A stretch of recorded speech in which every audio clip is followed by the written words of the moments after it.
Meus amados e queridos irmãos da Igreja Presbiteriana de Itapeva, Igreja Central, são 142 anos de história. Eu, Arnildo, a nossa saudação, ao Conselho da Igreja, a nossa saudação, e a cada um dos nossos queridos e amados irmãos, mesmo nesse momento de pandemia, quando não podemos estar juntos, que eu gostaria de estar com os irmãos nesses 142 anos, mas infelizmente, impedido pela pandemia, nós não podemos desfrutar da comunhão presencial uns com os outros. Nós temos de evitar e procurar cumprir todo o protocolo estabelecido para a saúde pública. Cabe a nós distanciarmos, cabe a nós ficarmos nos nossos lares, cabe a nós vacinarmos, cabe a nós usarmos as máscaras, lavarmos as mãos. Então, tudo aquilo que é estabelecido pelo protocolo, nós devemos cumprir nas nossas vidas, não só pela saúde nossa, mas a saúde dos outros também. Eu gostaria que nesta hora nós pudéssemos pensar sobre a vida da igreja. E principalmente nesse momento que nós estamos, quando a igreja completa 142 anos. Possivelmente a igreja de Itapeva já passou por muitas dificuldades, muitas lutas.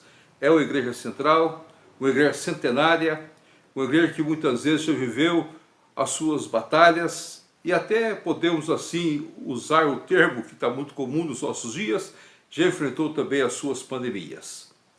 Mas cabe a nós, irmãos e queridos nossos, quando nós estamos reunidos como igreja para agradecer a Deus, pensarmos firmemente nos nossos relacionamentos. E nesse dia de aniversário, eu gostaria de chamar a atenção da igreja para os seus relacionamentos. Uma igreja que de fato os irmãos têm comunhão uns com os outros, se relacionam uns com os outros, conversam uns com os outros, tem uma sequência estabelecida de vida, de comunhão. Nós somos uma família só. Nós somos a família da graça, a família do Senhor. E como somos uma família do Senhor, nós nos relacionamos. E muitas vezes também nos relacionamos como família de sangue uns com os outros. Pai, filhos, tios, noras, genros, esposa, noras, netos, bisnetos. Essa história desta igreja é uma história rica de relacionamentos, de anos de vida. Quantos já passaram nessa igreja, quantos já deixaram suas raízes, quantos já tiveram seus avós, seus bisavós, seus netos, seus bisnetos, que estão convivendo na igreja pela graça e pelo poder de Deus. Os relacionamentos existem. E muitas vezes no período de pandemia nós podemos enfrentar crises nos nossos relacionamentos. E há alguns princípios que eu gostaria de chamar a atenção. O texto que nós escolhemos para esta oportunidade é Gênesis capítulo 13, que fala do relacionamento entre Abraão e Ló, ou Abrão e Ló. Vamos ver o texto sagrado. Saiu, pois, Abrão do Egito para o Neguebe, ele e sua mulher, e tudo o que tinha, e Ló com ele. Era Abraão muito rico e possuía gado, prata e ouro. Fez a sua jornada no Neguebe, até Betel, até o lugar onde primeiro estivera a sua tenda entre Betel e Ai, até ao lugar do altar que outrora tinha feito, e aí Abraão invocou o nome do Senhor. Ló, que ia com Abraão, também tinha rebanhos, gado e tendas. E a terra não podia sustentá-los, para que habitasse juntos, porque eram muitos os seus bens, de sorte que não podiam habitar um na companhia do outro. Houve contenda entre os pastores do gado de Abraão e os pastores do gado de Ló.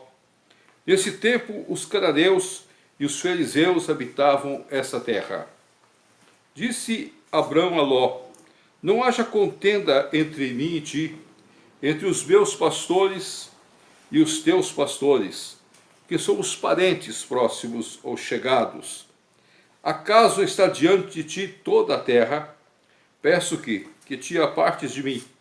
Se fores para a esquerda, irei para a direita. Se fores para a direita, irei para a esquerda. levantou Ló os olhos e viu toda a campina do Jordão, que era toda bem regada, antes de haver o Senhor destruído Sodoma e Gomorra, como o jardim do Senhor, como a terra do Egito, com quem vai para Zoar. Então Ló escolheu para si toda a campina do Jordão e partiu para o oriente. Separaram-se um do outro. Habitou Abrão na terra de Canaã, e Ló nas cidades da campina, e armando as suas tendas até Sodoma. Ora, os homens de Sodoma eram maus, e grandes pecadores contra o Senhor. Disse o Senhor a Abrão, depois que Ló se separou dele: ergue os olhos, e olha desde onde estás, para o norte, para o sul, para o oriente e para o ocidente. Porque toda essa terra que vês, eu te darei, a ti e à tua descendência para sempre. Vamos orar, irmãos. Ó Pai eterno, esteja conosco nesta hora. Sustenta as nossas vidas. Usa-nos para vivermos uma vida plena diante do Senhor. E que nós possamos a cada dia cumprirmos o chamado do Senhor nos nossos relacionamentos. Nós possamos amar mais os nossos irmãos. Podemos respeitar mais os nossos irmãos. Podemos cultivar esse relacionamento dia após dia, de acordo com a tua vontade sábia e santa. Ó Pai, abençoa os nossos lares, as esposas, os esposos, os filhos, os avós, os bisavós, sogros, sogras. Abençoe todas as nossas famílias. Abençoa os nossos netos e bisnetos. Cuida de cada um deles. Nós colocamos tudo diante do Senhor, para a glória e honra do teu nome. Em nome do teu Filho Jesus, nos ensina através da tua palavra nesta hora. Em nome de Jesus. Amém. Meus queridos, relacionamentos. Muitas vezes é difícil para nós nos relacionarmos. Eu estava lendo uma reportagem há poucos dias e ouvi a seguinte expressão: de uma hora para outra eu descobri o quanto é difícil ir para casa. A pandemia da Covid levou muitos esposos de volta para casa, ao lar. Ele estava acostumado a levantar cedo, ir para o trabalho e passar o dia todo nas suas atividades. De uma hora para outra ele descobriu que deveria levantar, trabalhar em casa ou ficar em casa e passar o dia todo na convivência com a esposa, na convivência com os filhos. A esposa também da mesma coisa. Ela estava acostumada muitas vezes a ir para o seu trabalho, agora ela teve de ficar em casa. Os filhos que iam para a escola, agora ficam em casa, estudando em casa. Diante desse quadro, nós temos a tristeza de ver que tem aumentado algumas situações pecaminosas, como a separação de casais, como o abuso à mulher, situações que têm entristecido a todos nós, no mundo que nós vivemos. E muitas vezes esses pecados também estão inseridos no contexto da igreja, onde os relacionamentos estão sendo quebrados. Nós temos mais problema entre pais e filhos, esposo e esposa, netos com os avós, e assim por diante, tios com sobrinhos, ou tios com seus próprios irmãos, do dia a dia, porque agora tem de encarar um relacionamento mais ativo. E muitas vezes na própria igreja. É hora de nós repensarmos e de estabelecermos os princípios que as Escrituras Sagradas nos ensinam. Aqui havia um problema suscitado pelo desenvolvimento, pela riqueza. Abraão tinha muito gado, muito rebanho. O mesmo acontecia com o seu sobrinho Ló, que foi criado dentro da casa de Abraão como seu filho, que saiu com ele desde o capítulo 12 de Gênesis a peregrinar. E nós sabemos que Ló teve a oportunidade de crescer ao lado do seu tio, desenvolver, tornar-se de fato um homem que possuía e um homem que tinha recursos. Mas houve um problema entre os pastores de Abraão e os pastores de Ló. E diante desse quadro, o homem de Deus, Abraão, levanta E ele toma uma decisão que chama-nos à profundidade sobre como devemos tratar quando há uma crise em relacionamentos. E eu gostaria de estabelecer isso nesse dia de aniversário da igreja. Quando Abraão, servo de Deus, chama seu sobrinho, põe ele sentado ao seu lado e começa a conversar com ele. Nós somos muito chegados. Nós somos tio e sobrinho. Nossa vida tem profundidade de relacionamentos. E nós não podemos deixar que isto acabe, que destrua o nosso relacionamento. O verso 8 é muito claro nisso. Disse Abraão a Ló: não haja contenda entre mim e ti, entre meus pastores e teus pastores, porque somos parentes chegados. Temos de resolver essa situação. Temos de tomar uma decisão sobre isso. Então há nesse texto aqui alguns princípios que eu gostaria de levantar para a igreja, para que fossem colocados de acordo com a graça de Deus. Aqueles que de fato são os nossos líderes espirituais, somos maduros, mulheres maduras espiritualmente, devem ser os primeiros a levantar para buscar uma solução. Como Abraão fez. Encarar o problema. Chamar para si a responsabilidade. Não é deixar para os outros. Não é delegar para os outros. Mas chamar para si. Sentar, colocar diante do seu sobrinho ou diante das pessoas com as quais está havendo alguma coisa e dizer: não pode continuar assim. Muitas vezes nós procuramos fugir dos problemas. Nós procuramos refugiar. Eu encontrei um pai que a sua casa estava vivendo um pandemônio, e quando eu perguntei para ele: o senhor é um homem crente? O senhor tem uma experiência com Deus? O senhor já foi a presbítero de uma igreja? Ele disse: pastor, eu não tenho forças para sentar na minha casa e chamar minha família para resolver o problema. Então eu procuro fugir. Eu procuro sair. Eu procuro desaparecer. Se eu pudesse passar longe de casa, só mandando sustento para casa, eu faria assim. Mas infelizmente veio a Covid. E a situação do lar dele estava impossível de conviver. E ele não tinha forças. Há muitas pessoas que têm experiência com Deus, têm vida com Deus, mas não têm disposição para assumir um compromisso para a solução dos problemas. E esse passo precisa ser dado. E esse passo precisa ser dado pelos Abraãos de hoje. Homens maduros, mulheres maduras, crentes já com experiência com Deus, para pôr um fim nos problemas existentes.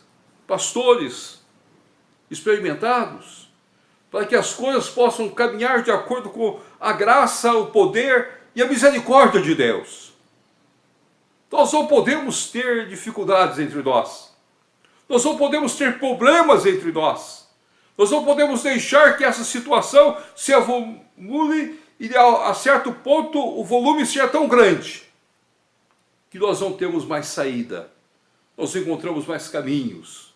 Nós não encontramos mais respostas.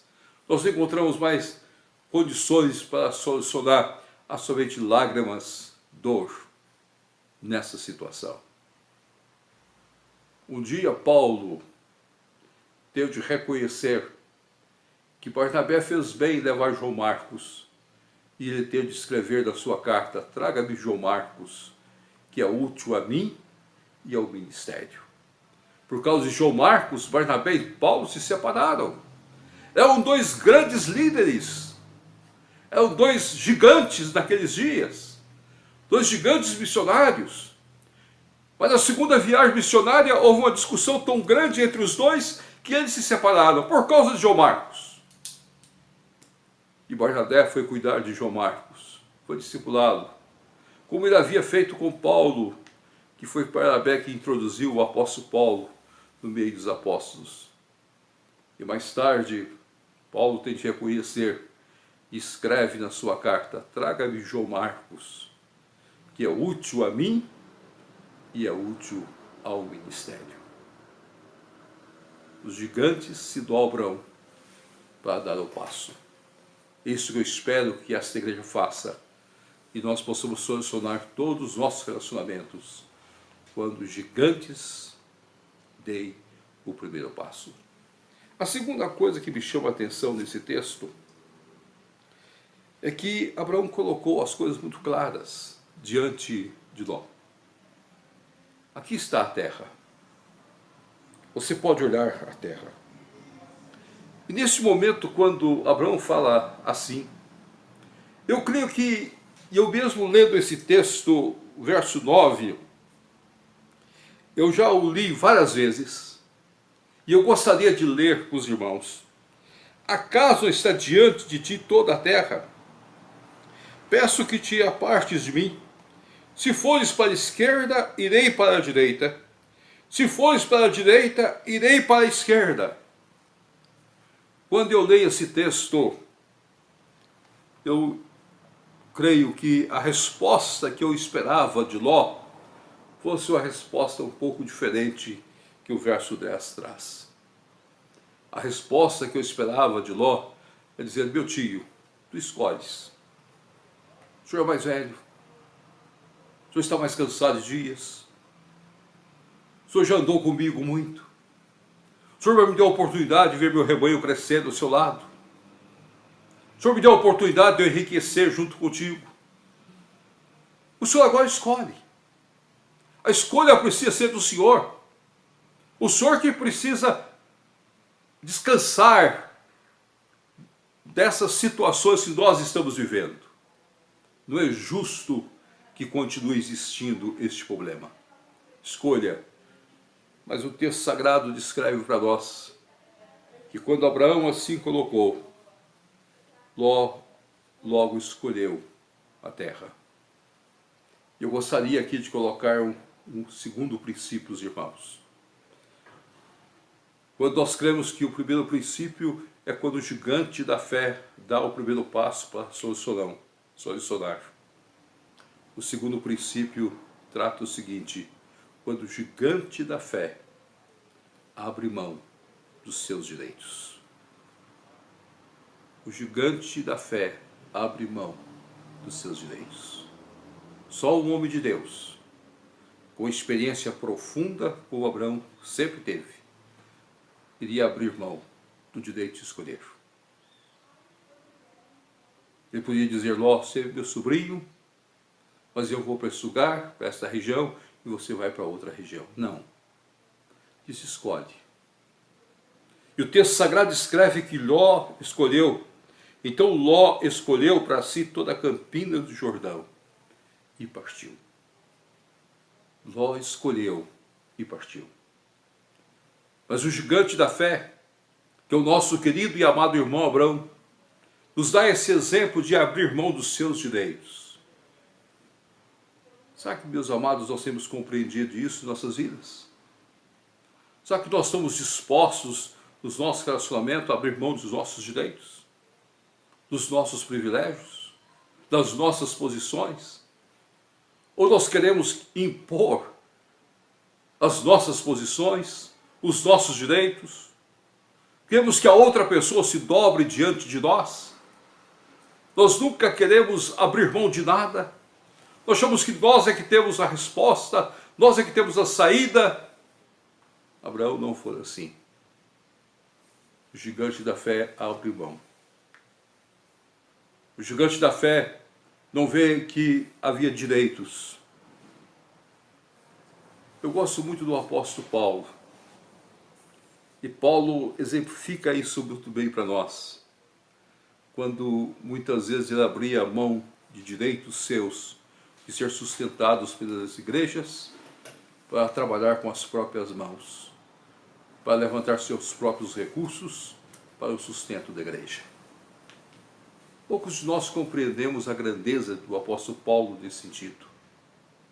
E muitas vezes nós paramos para olhar para Paulo, porque podemos ver um gigante da fé, Ele tinha o direito de receber, ele tinha o direito até de ser acompanhado por irmãs crentes, mas ele abriu mão do direito para servir a igreja como apóstolo, como servo de Deus.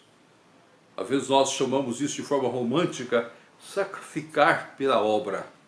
Mas é isso que nós estamos precisando nos nossos dias.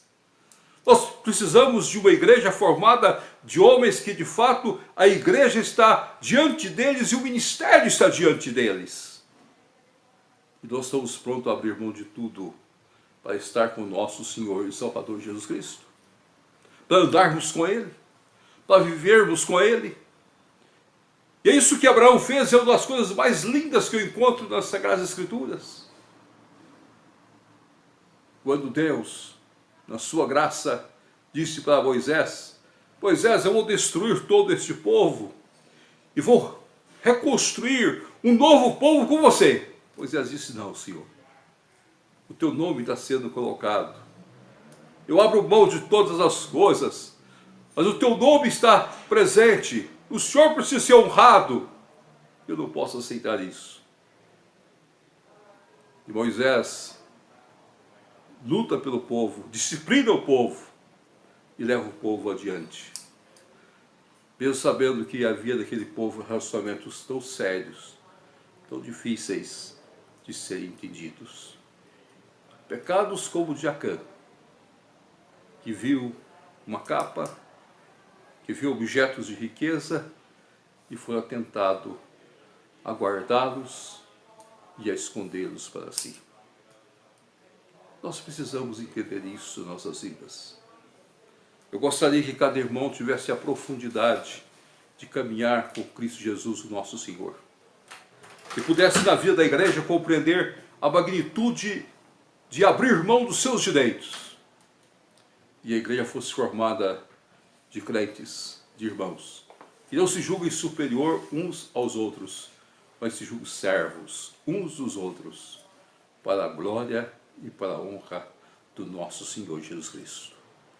É assim que Jesus Cristo nos ensina: aquele que quer ser Senhor, serva o que sirva, e quem quer ser o maior, sirva. E aquele que quer andar no reino de Deus, pega a toalha e lava os pés. Um ato de serviço para a glória de Deus, para o louvor de Deus, para a honra de Deus. Mas há um terceiro princípio nesse texto. Quando Ló fez a sua escolha, ele fez a sua escolha por aquilo que os olhos humanos veem. Quando Abraão aceitou tudo aquilo, ele aceitou sabendo que tudo estava nas mãos de Deus. Ele tinha a promessa de Deus. A partir do verso 14 nós vamos compreender isso, que Deus manda Abraão levantar os olhos de um lado para o outro, e Deus daria toda aquela terra para ele. Ló mais tarde é preso, é vencido na guerra, e Abraão se dispõe a ir com o seu grupo, libertá-lo, salvá-lo daquela situação. Quando Sodoma e Gomorra seriam destruídas, Abraão se colocou diante do Senhor para interceder por Ló. Que homem com uma dignidade diferente, porque a sua escolha é do Senhor. O gigante da fé faz a sua escolha em Cristo Jesus, o nosso Senhor. Ele crê nas promessas de Deus. A igreja completa 142 anos, de homens, de mulheres, chamados pelo Senhor, que fizeram escolhas no Senhor. Esse é o nosso desejo a cada dia. Muitas vezes nós olhamos para a história e nós não compreendemos todos os fatos da história, mas só podemos compreender que é Deus que estabelece todas as coisas para nós. Paulo, ele estava na sua vida e ele fez a escolha de servir o Senhor Jesus, de servir somente o Senhor. E por Cristo ele foi preso, e por Cristo esteve na cadeia, por Cristo escreveu as cartas mais belas que nós encontramos.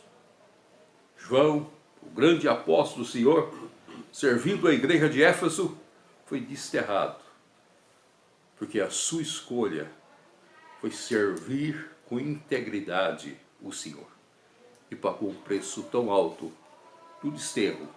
Mas Deus, pela graça e pelo poder, lhe deu a maior visão de todas as visões. Pôde ver todas as coisas, como está registrado no livro de Apocalipse. Meus queridos, que bênção quando nós escolhemos, e escolhemos no Senhor, no serviço de Deus, para a glória de Deus, para o louvor de Deus, para a honra de Deus. Essas devem ser as nossas vidas. E nós devemos pautar as nossas vidas desta maneira, no serviço do Senhor. Eu gostaria que cada irmão pudesse olhar para a Igreja Presbiteriana Central de Itapeva. Seu pastor, seu conselho, são 142 anos de história, de relacionamentos, de comunhão de irmãos, e que os relacionamentos nessa igreja tivessem sempre esses 3 princípios. Os gigantes da fé dessa igreja podiam dar e possam dar sempre o primeiro passo. Os gigantes da fé dessa igreja são aqueles que permitem, abrem mão dos seus direitos. E os gigantes da fé desta igreja escolhem no Senhor, nas promessas de Deus, na herança de Deus, tudo para a glória, para o louvor, para a honra de Deus.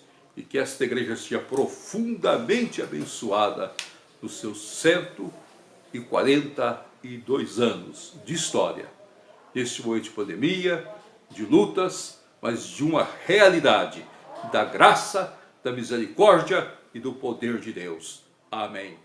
Amém.